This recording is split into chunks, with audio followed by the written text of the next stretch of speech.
I'm Jessica, and up until I turned 28, the most exciting thing that had happened in my life was when the accounting firm I worked at switched from PCs to Macs. Not exactly thrilling stuff. But then, one night at a friend's birthday party, everything changed. I was standing in the corner of a crowded living room, holding a soda and feeling awkward in my too tight dress. The music was loud, too loud to talk, but apparently perfect for him, Andrew. He was taller than most, which is probably why he noticed me. He walked over confidently, making my heart race. "Hey, you're Jessica, right?" His voice was clear, even over the pounding music. "Yeah, and you are?" I asked, trying to sound calm as I sipped my drink. "Andrew, I've seen you around. Mind if I join you?" He didn't wait for a response, just stood beside me.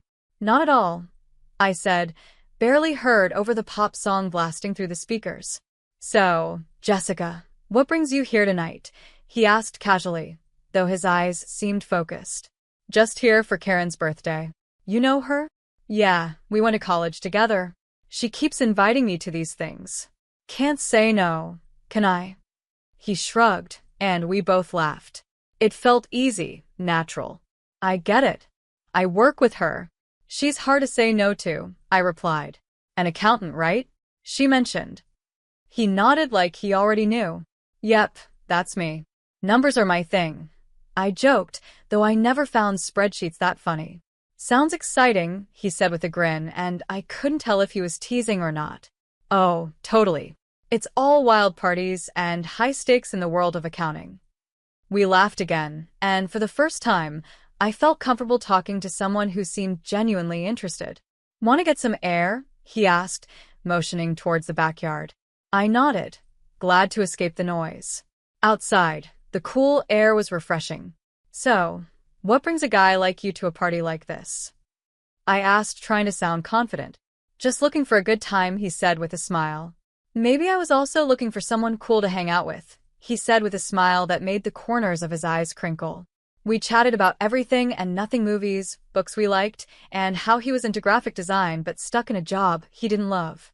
It felt like we had known each other forever. As the night came to an end, he pulled out his phone. "Can I get your number? I'd really like to see you again, Jessica." I hesitated for a second, not used to this kind of attention, but something about him felt right. "Sure," I said, typing my number into his phone. He smiled, his face lighting up. "Great, I'll call you. We should go out, just the two of us." "Sounds good," I managed to say, my stomach doing flips. I watched him leave, still in disbelief that this was my life now. Maybe turning 28 wasn't so bad after all. Maybe it was just the beginning of something great. The days after Andrew called went by in a blur, and before I knew it, I was getting ready for our first date. I was so nervous. I didn't have much experience with dating. I picked out a simple blue dress, nothing too fancy, but I hoped it looked good. Andrew showed up right at 9. His car was a clean, well-kept sedan, not flashy, but it suited him. When I got in, he smiled at me, and it was the kind of smile that could make you weak in the knees. "You look great, Jessica." "Thanks," I mumbled, feeling my face turn red. "You look nice too." We went to a cozy little Australian restaurant he knew. The food smelled amazing, but my nerves had my stomach in knots. He ordered pasta with a fancy sauce, and I stuck to simple marinara.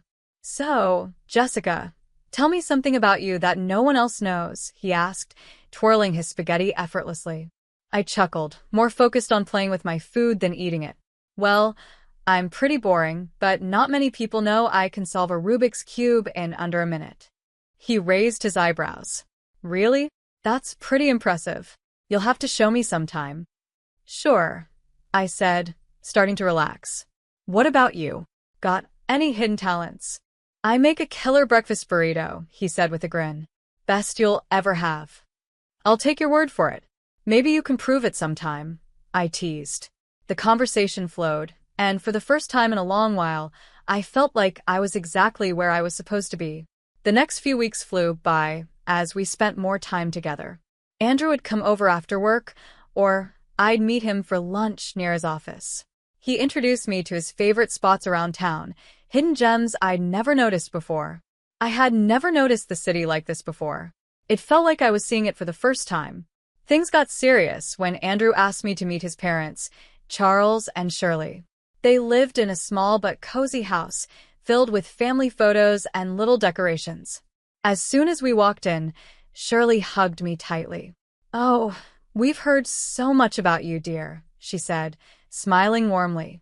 "She's lovely, Mom," Andrew said, and I could see he was happy. We sat down for dinner, and the conversation flowed easily. "So, Jessica, Andrew tells us you're an accountant." "That must be interesting," Charles said as he passed me the potatoes. "It has its moments," I replied. "Mostly just numbers, but I like the order of it." "And how's your family?" Shirley asked, genuinely interested. "They're good, thanks. My dad's a businessman, always busy, but he's been really supportive of me." Everything was happening quickly, but it felt right. It was like my whole life had led up to this moment. For the first time, I felt like someone truly saw me not just as a regular accountant, but as something more. A few months into our whirlwind romance, Andrew and I were walking by the riverbank. The city lights reflected on the water, giving everything a postcard-like beauty. "Jessica, I've been thinking," Andrew said, stopping and turning to face me. "Yeah?" I asked, my heart starting to beat faster. "I don't want to wait any longer. I know this is fast, but will you marry me?" Just like that, my world changed. Without hesitation or doubt, I said, "Yes, Andrew, I'll marry you." The whirlwind didn't stop there. Soon after, I introduced Andrew to my dad, and they hit it off right away. My dad appreciated Andrew's honesty and how much he cared about me. "He's a good man, Jessica," Dad said, giving his approval, which meant everything to me. So, we got married. It wasn't a huge, fancy wedding, but it was perfect for us. I even loved the way I looked in my wedding dress, something I hadn't expected. Smiling, I shared pictures on social media, happy to show my joy to friends and family. After the wedding, life didn't slow down, it sped up. We barely had time to enjoy our newlywed life when Andrew suggested something big. "Hey, Jessica, I've been thinking," he said one evening while we unpacked another box of wedding gifts in our small apartment. "How about we move in with my folks?" I paused, holding a coffee mug. "Live with your parents?" He nodded, looking serious. "Yeah. They're getting older, and I'd feel better if we were there to help out. Plus, it'd save us money on rent." It made sense, I guess, but moving in with the in-laws? That felt like something out of a sitcom. "Are you sure they'd want us there all the time?" I asked. "Absolutely," Andrew said confidently. "Mom's been hinting about it since we got engaged. It'll be good, trust me." So, 3 weeks later, we pulled up to his parents' house with all our stuff packed in boxes. Andrew's mom, Shirley, was already on the porch, waving before we even got out of the car. "Oh, Jessica, we're so thrilled to have you both here," she exclaimed, pulling me into a tight hug. Charles, Andrew's dad, gave him a pat on the back. "Welcome home, son. And you too, Jessica." The house was cozy, but packed with old furniture that looked like it belonged in a museum from the 1965s. I forced a smile, but I already missed our little apartment. Andrew noticed. "It's going to be great, you'll see," he whispered as we carried the boxes inside. The first few days were a big adjustment.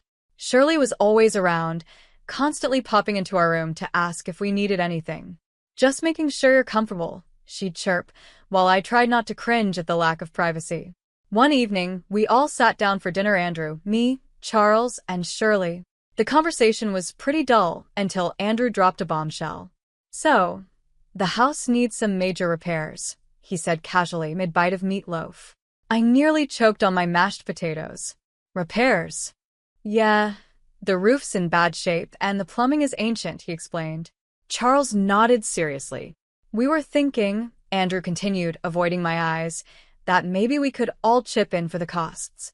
I glanced at Shirley, who was suddenly very focused on her plate. "All of us?" I asked. "Well, I just got a pay cut at work," Andrew mumbled. "So, I'm a bit short right now." There it was. I felt a knot form in my stomach. "I'll see what I can do," I said, even though I wanted to say a lot more. Shirley looked up, tears in her eyes. "Oh, Jessica, that would be so helpful." You're such an angel. The next few weeks were a blur of contractors and repairs. I wrote checks and smiled through clenched teeth while Shirley gushed about how great the house was starting to look. Charles gave me a pat on the back. You're really part of the family now, Jessica. Part of the family? More like the part that pays for everything. One particularly tough day, after making more expensive decisions, I collapsed on the bed, completely drained. Andrew came in and sat next to me. Thanks for handling all this, Jessica, he said, sounding almost sincere. It's fine, I lied, staring at the ceiling. I just didn't realize it would cost so much. He squeezed my hand. It'll all be worth it. This is for our future, right? Our future, I echoed, not really sure whose future we were building anymore. As I lay there, listening to Andrew's steady breathing, I couldn't help but wonder if moving in was the right choice. But there was no turning back now. I was in too deep, and I had to see it through no matter the cost. After the renovations, the house looked amazing, like something from a magazine. Despite the financial strain, I felt a little proud when I looked around. We decided to have a small dinner party to celebrate, just the 5 of us. But that's when things took a turn. In the middle of dinner, as we were laughing and sharing stories, Shirley suddenly got quiet. The mood shifted, and the room felt heavy. She looked at Charles, then at us, her eyes filling with tears.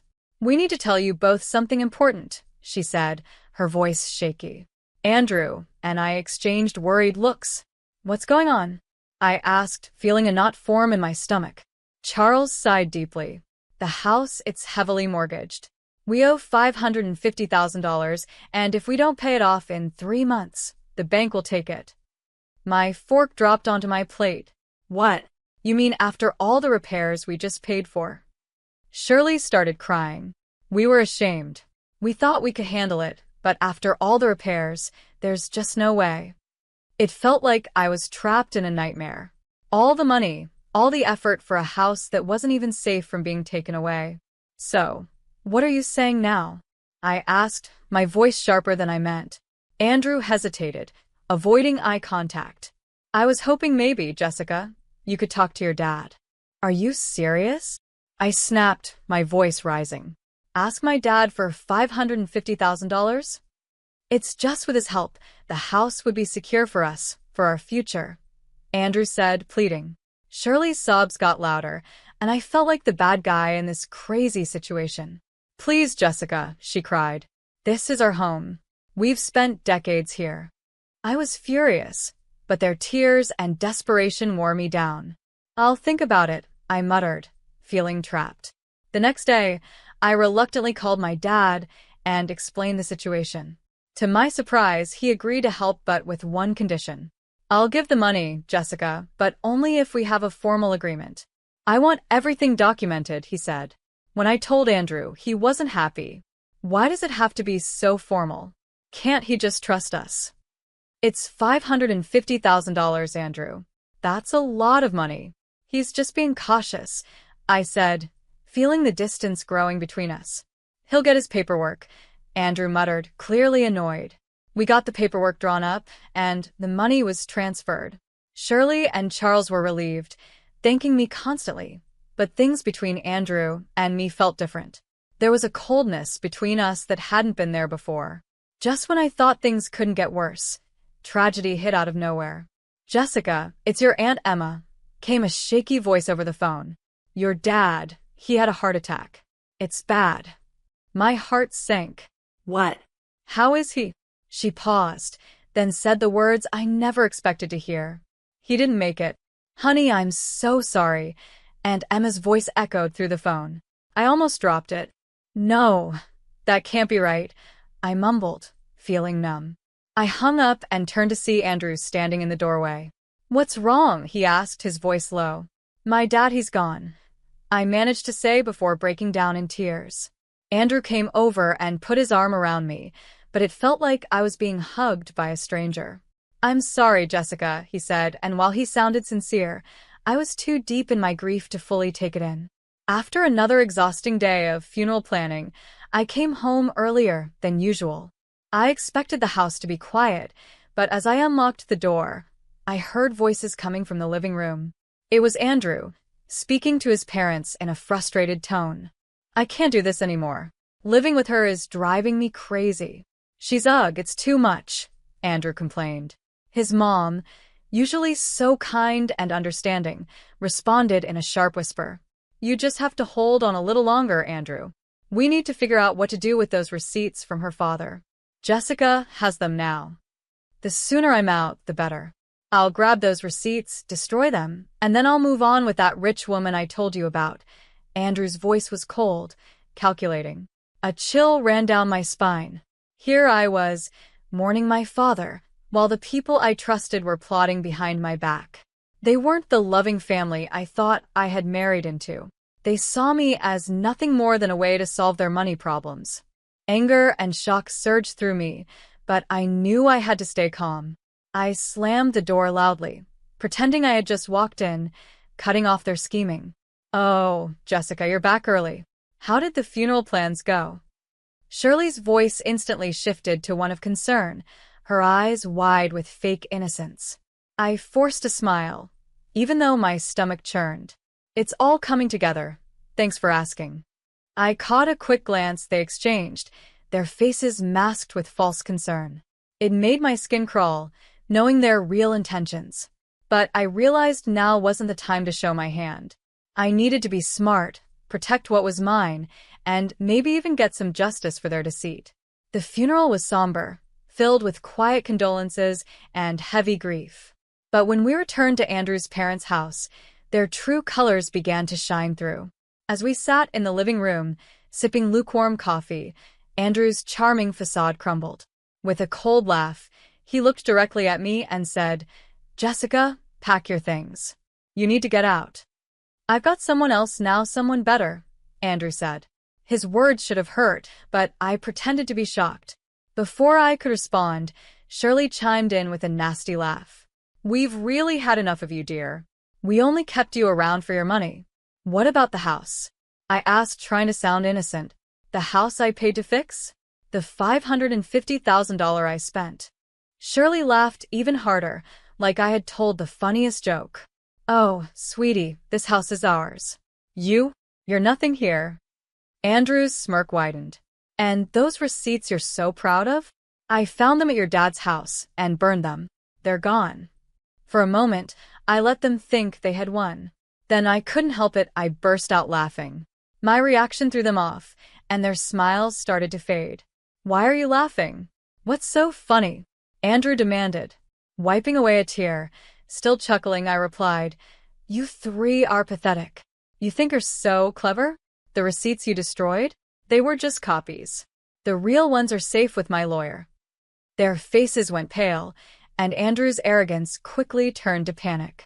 You can't prove anything, he stammered. I can, and I will, I said firmly. Now, I want my money back, all of it, or my next call is to the police. Andrew and Charles exchanged nervous glances. The confidence they had moments ago was gone. Charles, usually so bold, started to plead, Jessica, please, let's talk about this. We can work something out. With the truth out and all the power in my hands, the negotiations dragged on longer than I expected. It was clear they were trying every trick to shift things in their favor, but I wasn't backing down. Look, it's simple, I said firmly during one of our many discussions at the kitchen table, now legally mine. The house gets transferred to my name in exchange for the IOUs. That's the deal. No more games. Finally, they gave in. We agreed to make everything official and legal. I insisted that everything be handled by a lawyer with proper paperwork. I emfasissa. At the lawyer's office, the atmosphere was tense as the documents were signed and notarized. I watched closely as every signature was applied, making sure there was no room for any further tricks.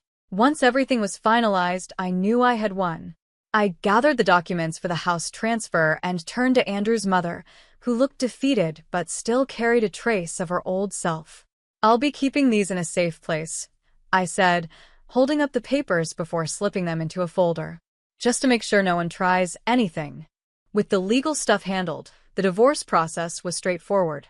Andrew stayed quiet, his earlier arrogance gone. When the final papers were signed, I felt a huge weight lift off my shoulders. It was like closing a chapter. On the day they moved out, I stood on the porch of my now fully owned house, watching Andrew, his mom, and Dad load their things into a rental van. They moved slowly, and the mood was somber.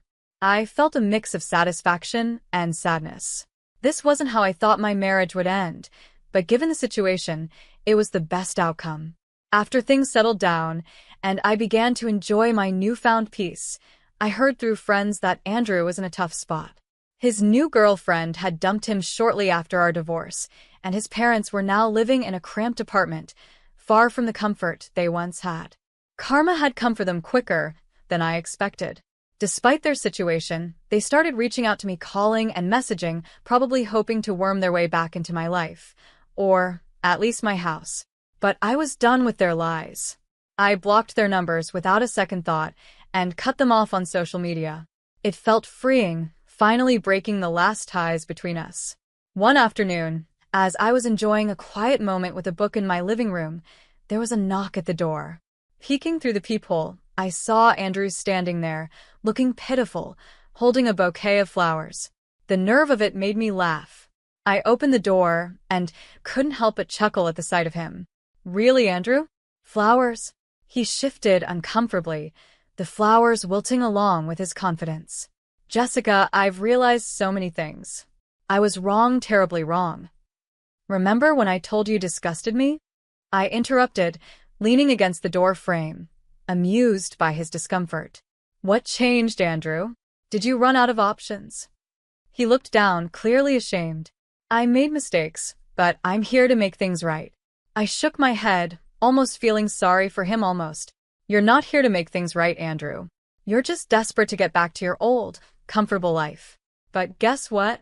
That life doesn't exist anymore, not for you." His face fell, and he took a step back, as if my words had hit him like a punch. "Jessica, please," he started. "Save it." I cut him off, my voice sharp. "I was done.